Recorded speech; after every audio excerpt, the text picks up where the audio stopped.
बिस्मिल्लाहिर्रहमानिर्रहीम। अस्सलाम वालेकुम स्टूडेंट्स। आज हम अपने इंग्लिश के लेसन नंबर 4 की जो कि रेन इन समर है उसके जो राइटिंग स्किल्स का सेक्शन है एक्सरसाइज में वो हम करने जा रहे हैं। आइए उसको स्टार्ट करते हैं। ए पार्ट हमारे पास राइटिंग स्किल्स में है study the flow chart of formation and rainfall. Formation का एंड रेनफॉल का एक हमें फ्लो चार्ट गिवन है। Then write a paragraph of 60 to 70 words on rainfall. Rainfall के ऊपर इस टॉपिक के ऊपर हमने क्या करना है, हमने 60 to 70 वर्ड्स का एक पैराग्राफ लिखना है। आइए इसको स्टार्ट करते हैं। फ्लो चार्ट में पढ़ता हूँ, आप देख उसको सुनिएगा कि क्या है। सबसे पहले फॉर्मेशन ऑफ रेन आ रही है तो उसके जो पॉइंट्स गिवन है वो हैं sun rays sucks up water from the sea, water vapor rises high in the sky, condenses into the higher it rises the cooler it becomes, condenses into clouds, clouds में बनती है वो, becomes too heavy, बहुत heavy हो जाते हैं जब वो clouds, क्या होता है falls on earth as rain, बारिश की बनकर वो बरसते हैं। क्या है, सन रेज जो है वो पानी को absorb करती है, अपने ऊपर खींचती है, evaporation होती है, वाटर वेपर्स की सूरत में जो है वो स्काई में जाते हैं सारे वो बुखारात। क्या होता है, जब वो कूल होते हैं तो वो बादल की शक्ल इख्तियार करते हैं और बादल की शक्ल इख्तियार करने के बाद जब वो घने हो जाते हैं, डेंस हो जाते हैं, तो क्या होता है, वो बारिश बनकर जो है वो बरसते हैं। आइए इसको स्टार्ट करते हैं लिखना। इसका जो पैराग्राफ बनेगा हमारे 60 to 70 वर्ड्स का वो मैं लिखने जा रहा हूँ। यहाँ पे आप नोट डाउन कर लीजिए अपने रजिस्टर्स पे। The rays of the sun sucks up water,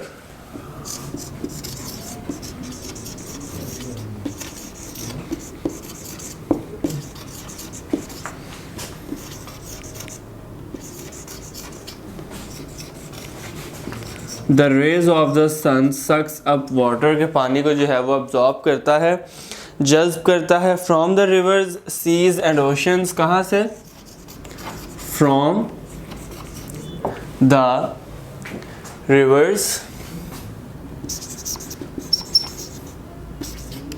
seize and oceans, कहाँ से अब्जॉर्ब करता है, इन तीन जगहों से अब्जॉर्ब करता है। From the rivers, seas and oceans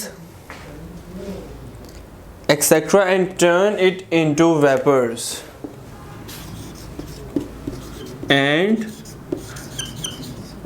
turn it into vapors।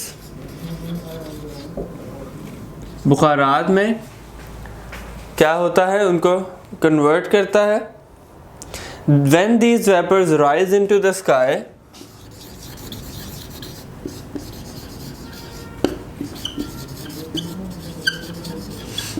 जब ये राइज होते हैं vapours into the sky,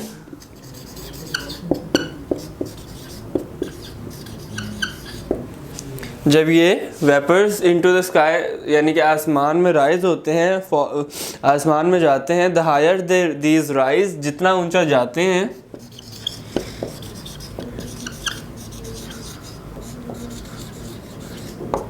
the higher these rise, कि जितना ये ऊंचा जाते हैं उसमें हवा में या बादलों में या आसमान में into the sky, the higher these rises the cooler these become,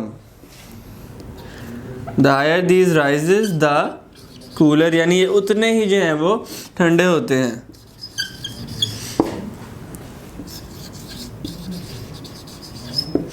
ठीक है, उतने ही ये कूलर होते हैं।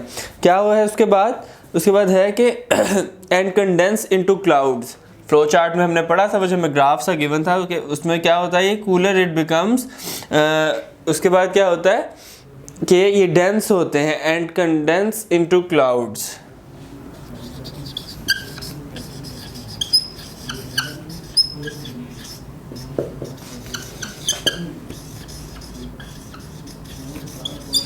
And condense into clouds.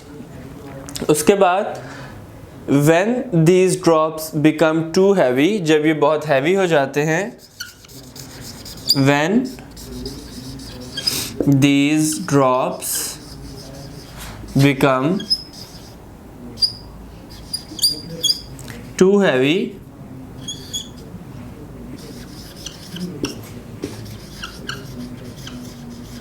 यानी जब ये बहुत हैवी हो जाते हैं, टू हैवी, क्या होता है उसके बाद? They fall on the earth in the form of rain, they fall on the earth in the form of rain,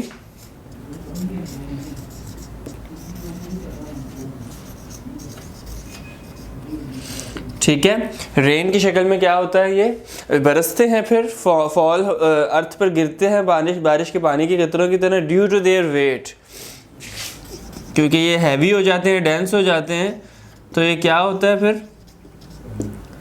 अपने वजन की वजह से वो फॉल करते हैं अर्थ पे ड्यू टू देयर वेट, और वो बारिश बनकर बरसते हैं। ये हमारा राइटिंग स्किल्स का पैराग्राफ था। हमने इसको लिखा रेन फॉल, जो कि हमें टॉपिक गिवन था, हमें उसके मुताबिक जो है वो एक फ्लो चार्ट गिवन था, हमने उसको फ्लो चार्ट की मदद से इस पैराग्राफ को लिखा। जो हमारे पास फ्लो चार्ट में इंस्ट्रक्शंस गिवन थी, हमने इंस्ट्रक्शंस को फॉलो करते हुए उनके ऊपर हमने लाइंस लिखी, 60 to 70 वर्ड्स का एक पैराग्राफ बना दिया। हमारे पास नेक्स्ट क्वेश्चन आ रहा है सेक्शन नंबर बी, जो कि हमारे पास है कि हमें एक पिक्चर गिवन है, उसको जो है वो हमने एक शॉर्ट पैराग्राफ लिखना है उसके ऊपर, और उसके साथ समरी आ रही है। तो ये इंशाल्लाह हम नेक्स्ट लेक्चर में करेंगे।